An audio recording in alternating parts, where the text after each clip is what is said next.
इस वीडियो में हम लोग एप्लीकेशन ऑफ ट्रिग्नोमेट्री की कुछ प्रॉब्लम्स करने जा रहे हैं। और इस चैप्टर को कुछ दूसरे बोर्ड की जो बुक है उसमें हाइट एंड डिस्टेंस बोला जाता है। तो जो प्रॉब्लम ने यहाँ पे सिलेक्ट किया हुआ है बोर्ड एग्जाम 2024 के पेपर से लिया हुआ है। तो जो मेरे पास सेट अलग अलग स्टैंडर्ड और बेसिक के हैं उसमें से दो प्रॉब्लम मुझको स्टैंडर्ड के पेपर में मिला हुआ है और दो प्रॉब्लम बेसिक में भी मिला हुआ है। मतलब कुल चार प्रॉब्लम है जिनको हम लोग यहाँ पे डिस्कस करेंगे। तो सबसे पहले हम लोग स्टैंडर्ड की प्रॉब्लम करेंगे, जिसमें फर्स्ट प्रॉब्लम है pole 6 metre high is fixed on the top of the tower. अब इस चैप्टर के जितने भी प्रॉब्लम्स होते हैं ना सारे आपके फिगर बेस्ड होते हैं। तो प्रॉब्लम को आपको ध्यान से पढ़ना है और उसके रिस्पेक्टिव जो भी पॉइंट्स दिए गए हैं उनके अकॉर्डिंग आपको फिगर ड्रॉ करना है। अगर आप फिगर सही ड्रॉ कर लेते हो तो आपका आंसर जरूर आ जाता है। अगर फिगर आप गलत बनाओगे तो आंसर कभी आएगा नहीं। ठीक है, तो चलिए हम लोग एक एक पॉइंट ध्यान से पढ़ेंगे और सबसे पहले ड्रॉ करेंगे एक फिगर, उसी से इसका आंसर आएगा। तो यहाँ पे क्या बोल रहा है, a pole 6 metre high is fixed on the top of a tower. यानी एक टावर है जिसके ऊपर 6 मीटर हाई एक पोल फिक्स किया गया है। ठीक है, तो सबसे पहले हम लोग यहाँ पे एक टावर बना लेते हैं।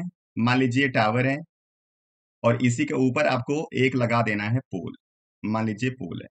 ठीक, और पोल की हाइट बोल रखा है 6 मीटर, मतलब कि ये वैल्यू हो गई 6 मीटर यहां से यहां तक। ठीक है, the angle of elevation of the top of the pole observe from a point P on ground. अब ग्राउंड पे एक पॉइंट पी है जहां से आप इसके पोल के टॉप को देख रहे हो। तो यहां से पोल के टॉप को हम लोग इस तरीके से देखेंगे। तो कह रहा है कि जो एंगल ऑफ एलिवेशन है वो 60 डिग्री। ठीक है, ये पहला हो गया कंडीशन। फिर उसके बाद कह रहा है and angle of depression of the point P from the top of the tower. और जब टावर के टॉप से इस पॉइंट पी को देखा जा रहा है, तो अब यहाँ ऊपर से हम नीचे की तरफ देखेंगे तो एंगल ऑफ डिप्रेशन हमेशा बनेगा। तो यहाँ से इसी पॉइंट को देखा गया इस तरीके से। तो जो एंगल ऑफ डिप्रेशन है या ऊपर की जो हॉरिजॉन्टल लाइन है उसके बीच में एंगल बनता है, तो ये हो गया 45 डिग्री। तो अल्टरनेट इंटीरियर एंगल से ये वाला हो जाएगा 45 डिग्री। ठीक है, अब यहाँ पे कह रहा है find the height of the tower. Tower हमारा यहाँ से यहाँ तक है केवल, तो इसकी हाइट बतानी है, इसको h लिख देते हैं। और बताना है पॉइंट P का फुट ऑफ द टावर से डिस्टेंस क्या होगा, मतलब पॉइंट P और टावर के बीच का डिस्टेंस क्या होगा। इसको हम रिप्रेजेंट कर देते हैं x से। ठीक, तो चलिए हम लोग ट्रिग्नोमेट्रिक रेशियो के जो रिलेशंस होते हैं उनको यूज करेंगे। तो सबसे पहले इस ट्राइंगल के अंदर जिसमें एंगल 45 यूज हुआ है, हम लिख सकते हैं यहाँ पे tan 45 degree equal to perpendicular by base होता है tan, और परपेंडिकुलर यहाँ पे h है और बेस है x। अब tan 45 की वैल्यू होती है 1, तो ये हो जाएगा h बाई एक्स। तो यहाँ से h और x आ जाएंगे बराबर। ये हो गया फर्स्ट रिलेशन। ठीक, अब हम आते हैं सेकंड कंडीशन पे। सेकंड कंडीशन में हम पूरा बड़ा वाला ट्राइंगल यूज करेंगे जिसके अंदर ये एंगल 60 डिग्री पूरा बन रहा है। ठीक है, तो हम लोग यहाँ पे यूज कर लेंगे tan 60 डिग्री। तो tan 60 आपको फिर लिखना पड़ेगा परपेंडिकुलर बाई बेस। परपेंडिकुलर में पूरी लेंथ आ जाएगी h+6, तो यहाँ पे लिखना है h+6 और बेस हमारा वही है x। अब tan 60 की वैल्यू होती है √3, तो आपको लिखना है √3 equal to h+6 by x. तो √3x इक्वल टू हो जाएगा h+6। ठीक है, ये हो गया रिलेशन नंबर 2। अब यहाँ पे जो h है उसको x को h हम कुछ भी लिख सकते हैं क्योंकि दोनों बराबर हैं। फर्स्ट रिलेशन में आपको पता चल रहा है। तो जहां पे x है वहां पे हम लोग h लिखेंगे। ठीक है, तो ये हो जाएगा √3h इक्वल टू h+6। अगर इस h को इधर भेजोगे तो हो जाएगा √3h minus h equal to 6।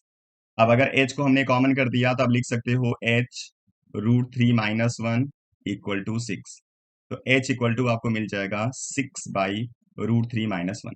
अब अगर इसको रेशनलाइज करना चाहते हो तो √3 प्लस 1 से इसको रेशनलाइज कर दो।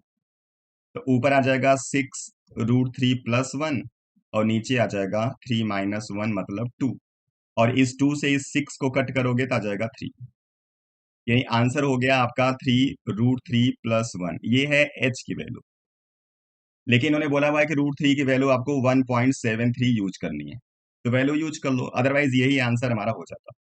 तो हम लोग लिखेंगे यहाँ पे h इक्वल टू 3। √3 की जगह लिखोगे जब 1.73 और प्लस 1 करोगे तो हो जाएगा ये 2.73। और 2.73 को 3 से मल्टीप्लाई कर दोगे तो हो जाएगा ये 918। ठीक है, तो ये हो गया h की वैल्यू, मतलब हाइट ऑफ द टावर। और दूसरा पूछा हुआ है कि टावर और पी के बीच का डिस्टेंस, जो कि हमने यहाँ पे x से जूम किया हुआ है और x और h बराबर है, इसलिए जो वैल्यू h की है वही वैल्यू x की होगी। तो इसको भी आपको 8.19 मीटर लिख देना है। ठीक है, ये हो गया इसका पूरा आंसर। चलिए हम लोग इसका दूसरा प्रॉब्लम देख लेते हैं। From the top of a building 60-meter high, the angle of depression of the top and bottom of the vertical lamp post are observed to be 30 and 60. अब एक 60 मीटर हाई बिल्डिंग है जिससे एक lamp post के bottom और top को देखा जा रहा है।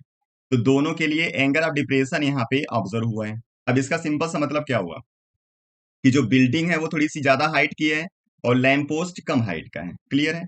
तो सबसे पहले एक बिल्डिंग बना देते हैं। तो मान लीजिए ये हमारे पास हो गया एक बिल्डिंग, और इसके टॉप से देखेंगे हम लोग यहां से, और एक मान लीजिए यहाँ पे लैंप पोस्ट है। This one is the lamp post. ठीक है, ये लैंप पोस्ट हो गया।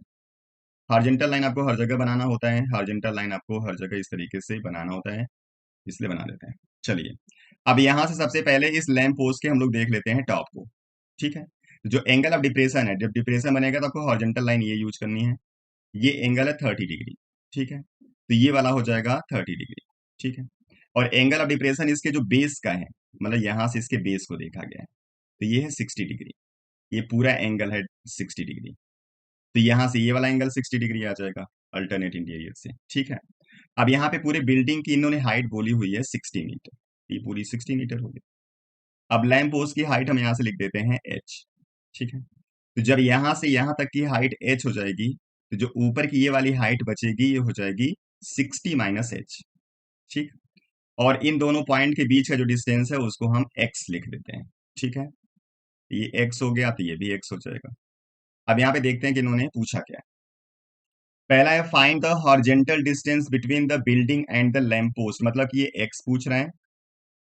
Find the distance between the top of the building and the lamp post, top of the building और लैंप पोस्ट के बीच का डिस्टेंस, मतलब कि ये जो लेंथ आपको दिख रहा होगा हाइपोटेनस इसका, ये आपसे पूछा गया।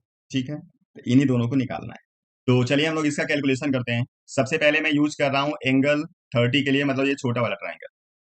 तो आप लिखोगे यहां से tan 30 degree equal to perpendicular इसका केवल यहां से यहां तक होगा, जो कि वैल्यू है 60 - h, और बेस है x।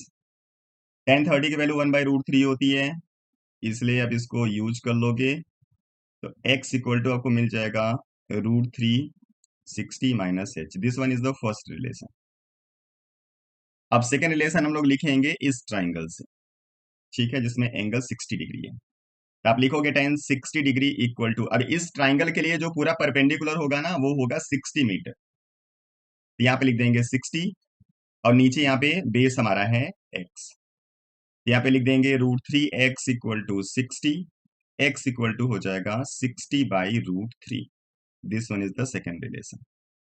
अब पहला रिलेशन भी हमने x के फॉर्म में लिखा हुआ है, दूसरा रिलेशन भी हमने x के फॉर्म में लिखा हुआ है। इन दोनों को हम इक्वेट कर सकते हैं, और इक्वेट करेंगे तो क्या होगा, h आ जाएगा। ठीक है, और हाइट यहाँ पे पूछा नहीं है, इसलिए हाइट निकालने की जरूरत है नहीं। ठीक है, सबसे पहले इन्होंने x पूछा हुआ है और x ये आपका आ चुका है। ठीक है, तो वैल्यू आप लिख दोगे 60/√3, ये आंसर हो जाएगा। अगर आप ये आंसर नहीं चाहते थोड़ा सा इसको रेशनलाइज कर दो, तो हो जाएगा 60√3 ऊपर, और नीचे √3 इंटू √3 करोगे 3 आ जाएगा। ये कट करोगे तो हो जाएगा 20√3 मीटर। ये तो हो गया पहला आंसर। अब आपको यहाँ पे चाहिए डिस्टेंस, जो लैंप पोस्ट है उसके टॉप से जो बिल्डिंग का टॉप है उसके बीच का डिस्टेंस। ठीक है, अब ये हो गया हाइपोटेनस। अब इसको निकालने के लिए आपके पास साइन भी है, कॉस भी है, कुछ भी यूज कर सकते हो। ठीक है, तो हम लोग यहाँ पे कॉस यूज करेंगे। कॉस क्यों यूज करेंगे, क्योंकि वो होता है बेस बाय हाइपोटेनस, और बेस हमको एक्स पता है। ठीक है, अगर हम साइन यूज करेंगे तो फिर हमको ये एच निकालना पड़ेगा। ठीक है, तो कौन एच निकालेगा, तो हम लोग लिखते हैं यहाँ पे कॉस 30 डिग्री, और कॉस 30 डिग्री इक्वल टू होता क्या है, बेस बाय हाइपोटेनस। ठीक है, तो कॉस 30 की वैल्यू होती है √3/2। बेस आपने अभी बताया 20√3, क्योंकि बेस एक्स है, और हाइपोटेनस जो कि वैल्यू हमको निकालनी। अब इसी को सिंप्लीफाई कर दीजिए, तो √3 कैंसिल हो गया, y की वैल्यू हो जाएगी 20 × 2, मतलब कि 40 मीटर। ठीक है, तो y 40 मीटर हो गया, और इनके बीच का डिस्टेंस भी हो गया 20√3 मीटर। ठीक है, तो ये दो प्रॉब्लम थे जो कि स्टैंडर्ड के पेपर में थे। अब चलिए बेसिक के दो प्रॉब्लम देख लेते हैं। तो बेसिक का फर्स्ट प्रॉब्लम ये है, the shadow of a tower is standing on a level ground is found to be 40 metre longer when sun's altitude is 30 degree more than when it was 60 degree. मतलब 60 degree से सन altitude को जब हम 30 कर देते हैं तो जो शैडो की लेंथ है वो 40 मीटर बढ़ जाती है। ठीक है। अब इसका फिगर आप चाहो तो दो अलग अलग बना सकते हो और एक में ही बना सकते हो, आपकी मर्जी है। जैसे मान लीजिए हम लोग यहाँ पे पहले ही मान लेते हैं कि ये कोई टावर है, तो ये हो जाएगा इसका शेडो, और यहाँ पे सन एल्टीट्यूड हम लोग लिख देते हैं 60 डिग्री। अब इसी को हमने चेंज कर दिया, ये हमारा टावर वही है। अब यहाँ पे शेडो की लेंथ बढ़ जाएगी जब हम एंगल यहाँ पे कर देंगे 30 डिग्री। एक हिसाब तो ऐसे है, और एक है जिसमें हम दोनों फिगर एक साथ बना सकते हैं। जैसे मान लीजिए टावर आपके पास ये है, ठीक है, और सबसे पहले जो सन एल्टीट्यूड है वो 60 डिग्री है, इसलिए हमने इसको बना दिया 60 डिग्री।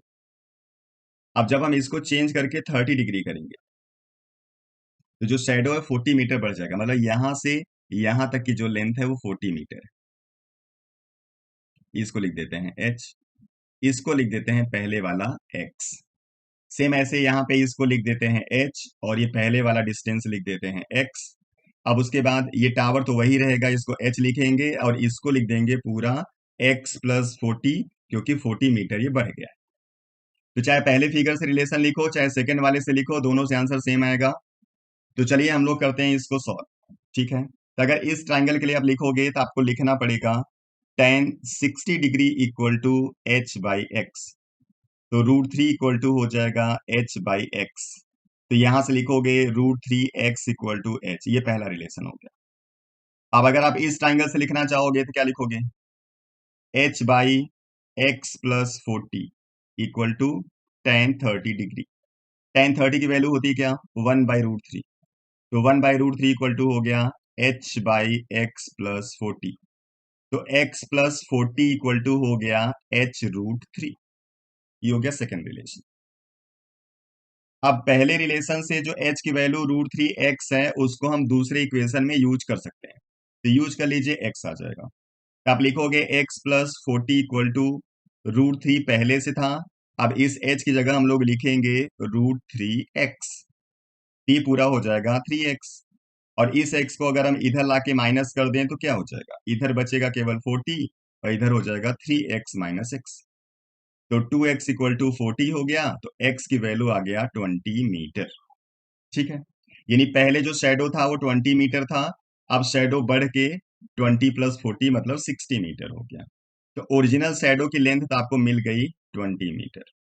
अब आते हैं हम लोग हाइट ऑफ द टावर के ऊपर, यानी h बताना।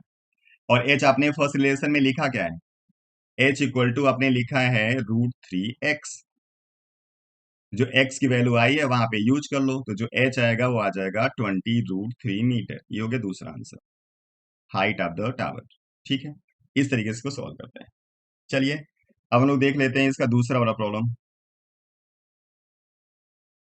इसमें कह रहा है the angles of depression of the top and the bottom of 8 metre tall building from the top of a multi storage building are 30 and 45 respectively.